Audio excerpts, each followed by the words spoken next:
Hello, what's up mga ka-J-Vlog? Welcome ulit sa panibagong video. And for today's video, another phone comparison na naman tayo. And this time, i-compare natin ngayon ang Samsung Galaxy A16 5G versus the Tecno Pova 7. Ano kaya ang perfect na i-purchase ngayon 2025 dito sa dalawang mabentang smartphone na to? Tara mga ka-J-Vlog, check natin.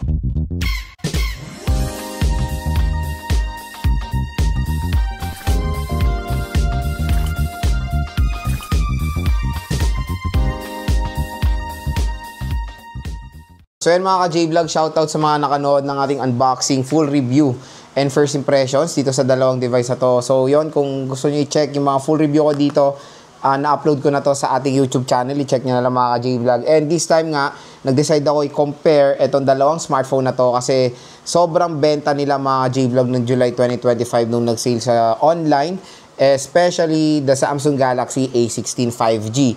Pero itong Tecno Pova 7, ito ay lumabas din last month, noong July 2025, at super duper ano rin siya. Kumbaga, ang dami nagka-interest dito sa device na to. And nag-decide ako, why not let's compare them? Kasi hindi po sila nagkakalayo ng presyo, to be honest. SRP nito compare dito sa sale price niya. Again, sinabi kong sale price kasi medyo malayo po ang SRP niya. And there's a possibility na makuha nyo ulit to sa 8.8 ng mura or nasa around doon sa kapresyo ng Tecno Pova 7. So, usapang presyo muna tayo. So, first is the Tecno Pova 7 when it comes sa SRP po neto. Meron siyang presyo na 6,999 for the 8GB 128 and 7,999 for the 8GB 256. Pero magandang balita kasi dito sa Tecno Pova 7 for the 8GB 256, itong nakuha natin. Yung 8GB 256 na ito, pwede natin ito makuha ng mas mababan sa 6,500 pesos to 7,000 pesos. So, ganun kamura lang po itong Tecno Pova 7. Again, dito yan sa ating view products. I-click nyo na po itong view products na to para ma-redirect kayo sa bagsak presyo na Tecno Pova 7 at nag-o-offer din ng voucher yung online. Makakuha kayo ng mga discount para dito sa mga smartphones na to. So, yun, below SRP lang siya sa online at nakuha ko siya nung sale ng 6,800 ata or 6,500 pesos. Mga ganun yung range niya. Dito naman sa Samsung Galaxy A16 5G, ang malupit dito, lumabas kasi ito last year, noong November 2024, at ang SRP niya is roughly 13,990 pesos or almost 14,000 pesos. Pero ang magandang balita kasi dito sa A16 5G, mga ka-J-Vlog, is mura lang siya ngayon dito sa online, dito sa ating view products. I-click niyo yung view products na yan kung gusto niyo mag-purchase nito. Dahil mga J-Vlog, ito ay naglalaro lang sa halagang 7,000 pesos. So, half the price itong A16 5G at baka sa 8.8 kasi yung A06 ngayon nagsisale ulit eh. Nasa 3.5 yung 5G.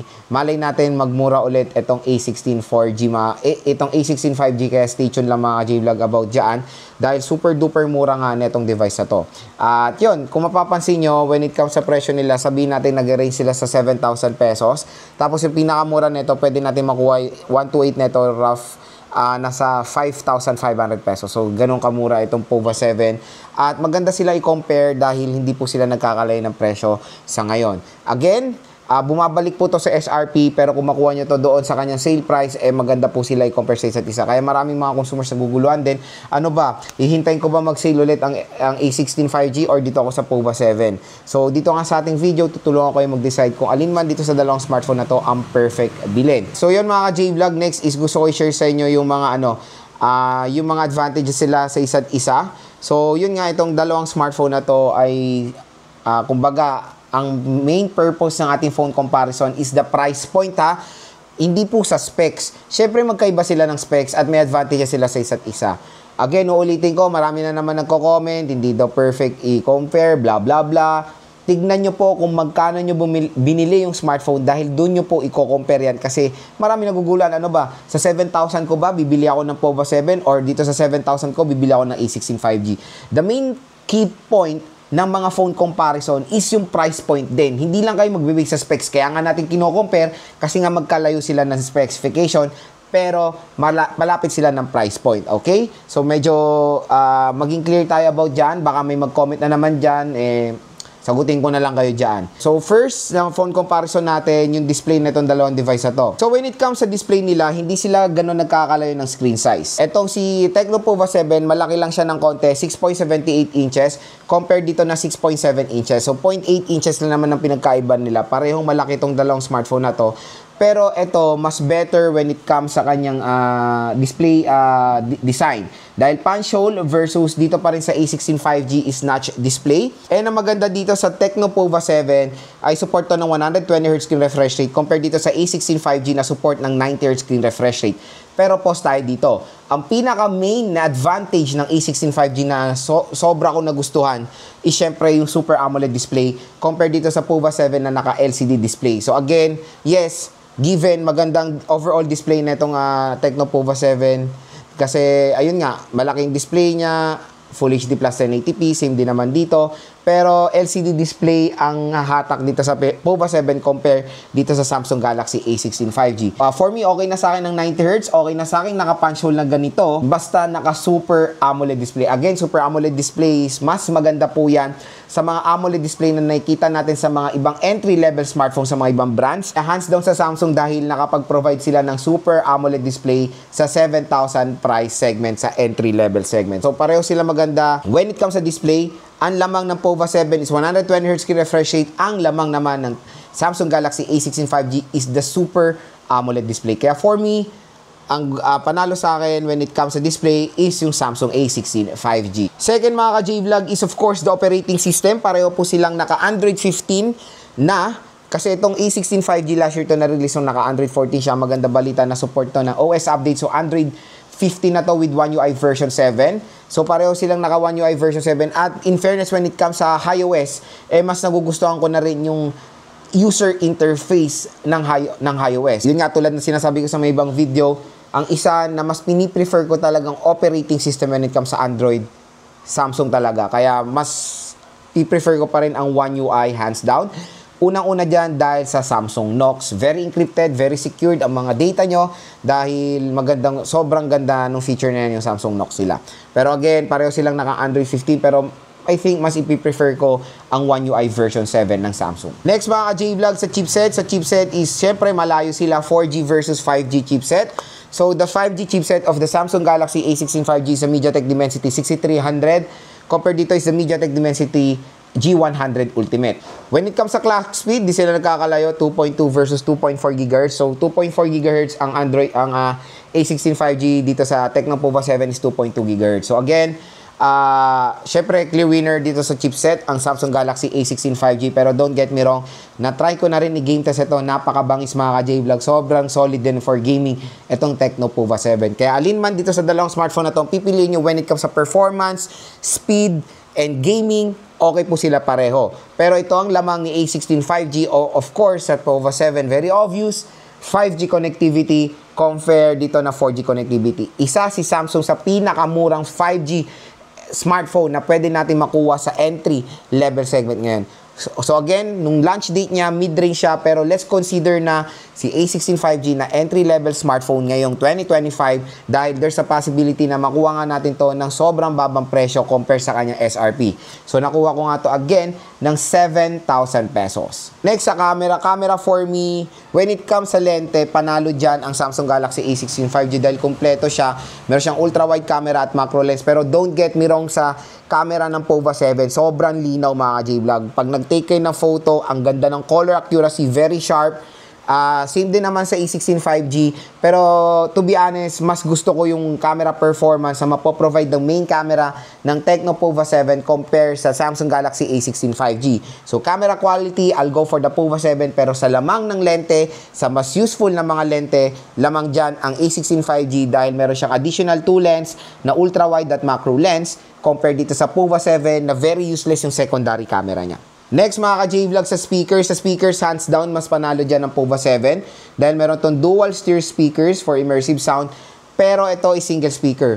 Ang maganda naman sa A16 5G, hindi siya magpapatalo kahit na single speaker to, napakalakas po ng speaker nito at ang maganda doon when it comes sa loudness nandoon at yung bass quality niya nandun din kahit na single speaker siya. Maganda naman ng overall speaker ng Samsung Galaxy A16 5G pero syempre when it comes sa ating phone comparison, mas better pa rin hands down ang stereo speakers. Next mga J-Vlog sa battery panalong-panalo ang POVA 7 dahil 7,000 mAh non-removable battery compare sa A16 5G na nasa 5,000 mAh na removable battery. So, napakalayo ng battery capacity. Syempre, di hamak na mas makunat dyan ang POVA 7. So, kung naghanap kayo ng isang smartphone na sobrang solid ang battery performance, I'll prefer, of course, sa POVA 7. Hindi lang yon. Mataas din ang charging rate niya, 45 watts, compared dito sa Samsung Galaxy A16 5G na 25 watts lang. So panalo dyan sa ating phone comparison when it comes sa battery and charging rate ang Tecno POVA 7. At ang pinakalas mga J-Vlog, of course, sa design. Sa design is pareho silang ibang target consumer. Etong POVA 7, syempre, when it comes sa design, ang mas prefer nito yung mga target consumers na parang more on gaming-centric. Syempre, when it comes sa kanyang design, is very futuristic yung design nitong POVA 7.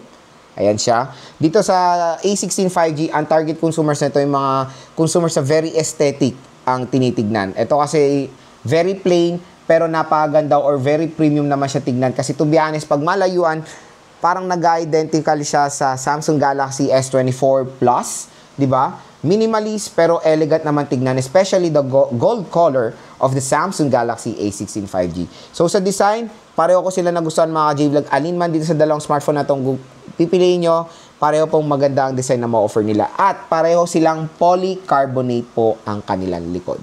So yan mga J-Vlog ang ating phone comparison between the Samsung Galaxy A16 5G and the Tecno POVA 7. So hopefully nakatulong ito sa mga buying decision nyo when it comes dito sa dalawang smartphone na to. At kung interested kayo, yung link po ng mga to ay nasa description, ay nandito sa product link. I-click nyo na yung product link na yan para ma-redirect kayo sa mura at bagsak presyo na Tecno POVA 7 and the Samsung Galaxy A16 5G. So yun mga J-Vlog, ang ating phone comparo between the Samsung Galaxy A16 5G and the Tecno POVA 7. Ang pinaka main question, Lods, ano ba ang magandang bilhin dito sa dalawang smartphone na to?